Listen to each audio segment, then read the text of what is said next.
आत्म क्या है महाराज जी? नित्य निरंतर भगवान के चरणारविंद का आश्रय लेकर सुमिरन करना, आत्मस्वरूप का चिंतन करना।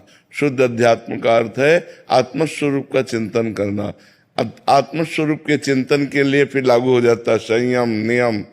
कैसे हमें संयम करना है, कैसे नियम करना है, हमारा ब्रह्मचर्य ठीक हो, हमारा आहार ठीक हो, हमारा विचार ठीक हो, हमारा संसार से व्यवहार ठीक हो, बस अध्यात्म में स्थित हो गया। महाराज जी हमें तो लगता है कि हम तो सब सही है हमारा तो, बट इसका निर्णय कौन करे कि सही है? तस्मात् शास्त्रम प्रमाणन्ते कार्य अकार्यो व्यवस्थितो। कार्य और अकार्य की व्यवस्था शास्त्र में है और शास्त्रों का तुम्हें ज्ञान नहीं, इसलिए संत महापुरुषों का सत्संग करो, उससे पता चल जाएगा कि तुम ठीक हो या नहीं ठीक हो। मरीज कहता है हम ठीक है, ये बात डॉक्टर प्रमाणित करे तब बात मानी जाएगी। तो आप ठीक चल रहे हैं, ये शास्त्र और संत प्रमाणित करें आपके जीवन को, तो आप ठीक चल रहे हैं। तस्मात् शास्त्रम प्रमाणन्ते। अगर थर्मामीटर बता रहा है बुखार, तो आपके स्वस्थ कहने से नहीं होगा।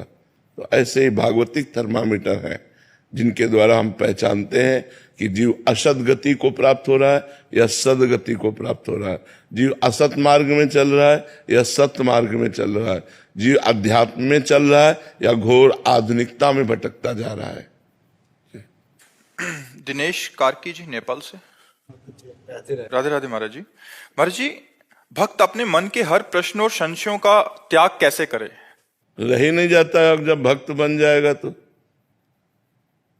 मनुष्य अपने संशयों का त्याग कैसे करे, ये तो प्रश्न बनता है। लेकिन भक्त भगवान में जब चित्त जोड़ दिया तो संशय कैसे रह सकता है? भक्त शब्द बहुत गरिमामय है, महिमामय है। भक्त वही जो तदर्पिता अखिलाचारिता तद्स्मरणेन परम व्याकुलते थी, जो हर आचरण भगवान के अनुकूल करता है और निरंतर भगवान के स्मरण में डूबा हुआ है, उसे कौन सा संशय है? हमारे जीवन में कभी कोई प्रश्न नहीं उठा, हमने कभी किसी से प्रश्न नहीं किया, अपने लिए कभी कुछ नहीं कोई प्रश्न नहीं उठा। गुरु कृपा से कभी कोई ऐसी बात कही तो उसी बात को पुष्ट करने के लिए उसमें प्रश्न किया हो तो किया हो, नहीं कभी कोई प्रश्न नहीं उठा। कभी भगवान से कोई प्रश्न नहीं उठा आपने ऐसा क्यों किया, कभी प्रश्न नहीं उठा, क्योंकि हर बात का समाधान भक्ति है। जब हम भगवान में चित्त जोड़े तो उत्तर, प्रश्न के पहले उत्तर सामने होता है। तो आपका प्रश्न ही पहले